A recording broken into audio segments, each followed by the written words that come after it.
৩৬শে জুলাই বাংলাদেশের দ্বিতীয় স্বাধীনতা। এই চোখ যা দেখেছে, এই কান যা শুনেছে, এই মুখে যে স্লোগান উঠেছে তা মুহূর্তেই আলাদা করে দিয়েছে ইতিহাসের গতিপথ। কি ঘটেছিল এই সময়? আগ্নেয়গিরির মতো জ্বলে উঠেছে ঢাকা, চট্টগ্রাম, রাজশাহী, সিলেট, খুলনা, বরিশাল সহ সারা দেশের প্রতিটি জেলার মানুষ। কোথাও সন্তর্পণে বেড়ে উঠছে ছাই চাপা দ্রোহ, কোথাও বাতাসের শীষ কাটে বুলেট, জেগে ওঠে বিদ্রোহ। বুকের তাজা রক্ত ঢেলে দেন আবু সাইদ, আলী রায়হান, শান্ত, মুগ্ধ, আব্দুল্লাহ সহ হাজারো ছাত্র জনতা।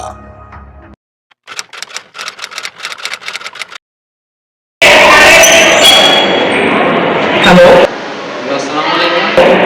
ওয়ালাইকুম আসসালাম। আপনি কি আবির ইসলাম বলছেন? জি স্যার। জি, আসলে আপনি একটি চাকরির পরীক্ষার জন্য অ্যাপ্লাই করছেন। আপনি সেই পরীক্ষায় 11তম হয়েছেন, কিন্তু সমস্যা হচ্ছে যে আপনার ডায়েরিটা খুবই ভালো এবং আপনি পরীক্ষার রেজাল্ট খুব ভালো করেছেন। কিন্তু কোথাও কারণে আনফরচুনেটলি আমরা আপনাকে এই চাকরিটা দিতে পারছি না। এর কারণে আমরা এবং আমাদের প্রতিষ্ঠান আন্তরিকভাবে দুঃখিত। আসসালামু আলাইকুম।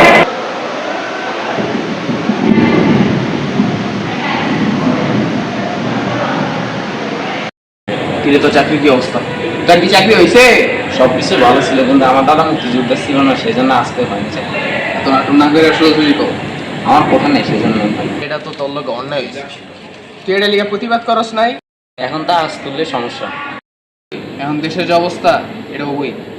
আমাদের ক্যাম্পাসের বড় ভাইদের নেওয়া উচিত, এটা নিয়ে একটা আলোচনা করা। আমাদের কাইম ভাইয়ের কাছে যাওয়া উচিত। ভাই, একটা জিনিস খেয়াল করছেন, ওটার কারণে কিন্তু মেয়েদের আসলে মেয়েদের কত হচ্ছে না, আস্তে আস্তে বেকারত্বের হার কিন্তু বাড়তেছে, মেয়েদের স্টুডেন্টরা বেকার হয়ে যাচ্ছে। আমাদের কিন্তু একটা পদক্ষেপ নেওয়া উচিত এখন। তুমি ঠিকই বলেছ। তোমরা তো দেখলে 2017 সালে আমরা এবং বড় ভাইরা মিলে এই সরকারের কোটার বিরুদ্ধে আন্দোলন করেছিলাম, কিন্তু এটা তো রাজনীতির নাম করে এটাকে দমিয়ে দেওয়া হলো। এখন তোমরা সেই ফলে সবাইকে এক ঐক্যবদ্ধ করো, তারপরে আমরা এটার বিরুদ্ধে পদক্ষেপ নেব। কিন্তু ভাই, একটা জিনিস তো খেয়াল করতে হবে যে ছাত্রলীগরা যদি একবার টের পায় তাহলে তো তারা আমাদের শিবিরটাকে মেরে ফেলবে। আমরা আল্লাহ ছাড়া আর কাউকে ভয় পাই না। এদেশে আমরা স্বাধীনভাবে যদি জন্মেছি, তাহলে আমরা স্বাধীনভাবে বেঁচে থাকবো।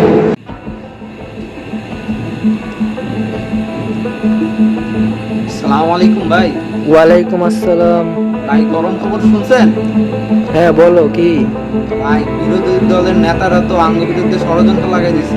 পুরা হলের সব পোলাপান্না মিল্লা আঙ্গ বিরুদ্ধে ষড়যন্ত্র শুরু করছে। আচ্ছা দাঁড়াও, দেখতেছি আমি। আচ্ছা ভাই, আসসালামু আলাইকুম। হ্যালো মোহেন, হ্যাঁ ভাই, বল। ওই যে একটা পোলা ছিল না, আমি তোমার অ্যাড্রেসটা পাঠিয়ে দিতেছি, ওরা এখন এসে জানবা। আচ্ছা ভাই।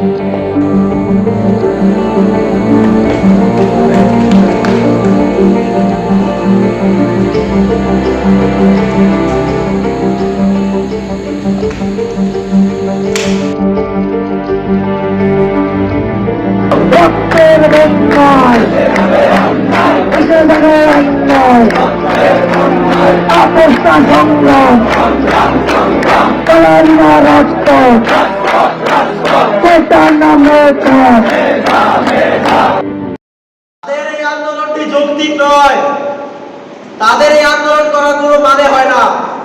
আমি ছাত্রদের উদ্দেশ্যে বলতে চাই, ছাত্ররা তোমরা তোমাদের ক্যাম্পাসে ফিরে যাও। এইসব আন্দোলন করার কোনো মানে হচ্ছে না। তোমরা আন্দোলন শুধু করছো। তোমরা কি এটা বুঝতে পারছো না? এটা একটি বিপরীত চক্র। বিপরীত রাজনৈতিক দলেরা তোমাদেরকে বিভ্রান্ত করার চেষ্টা করছে। তোমরা এটি কেন বুঝতে পারছো না? আমি চাই, আমি এখন বলতেছি, তোমরা তোমাদের ক্যাম্পাসে ফেরত যাও। তোমরা নিজেদের লেখাপড়া নিয়ে ব্যস্ত থাকো। তোমরা শুধু মাঠে নামছো কেন? তোমাদের আন্দোলন দেখে মনে হচ্ছে এটা কোনো ছাত্র আন্দোলন নয়, এটা যেন শিবিরের আন্দোলনে পরিণত হয়েছে। তোমাদেরকে আরো বলতে চাই, শেখ হাসিনা এখানে কোনো দোষ করেনি, যা করেছে হাইকোর্ট করেছে। তোমরা ওখানে যে আন্দোলন করো, না হলে করো না। তোমরা এরকম করছো কেন? দেশের অবস্থা তো ভালো নয়। তোমাদের জন্য রাস্তাঘাটে চলাচল করা এখন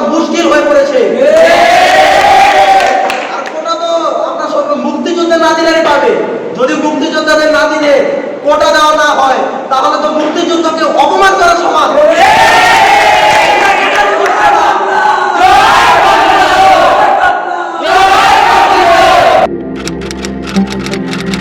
মুক্তিযুদ্ধের সন্তান নাতিপুতিরা কেউ মেধাবী না, যত রাজাকারের বাচ্চারা নাতিপুতি হলো মেধাবী, তাই না?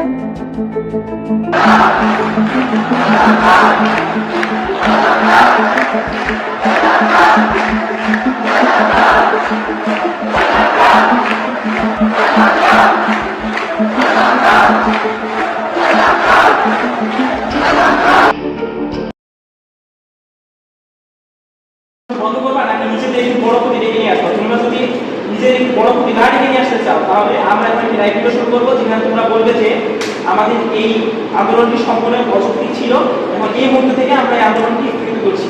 এখন তোমরা যদি এই লাইভ ভিডিওটি না করো তাহলে তোমাদের একটু বড় প্রতি হবে আর এবং তোমাদের আমরা মেনে ফেলবো।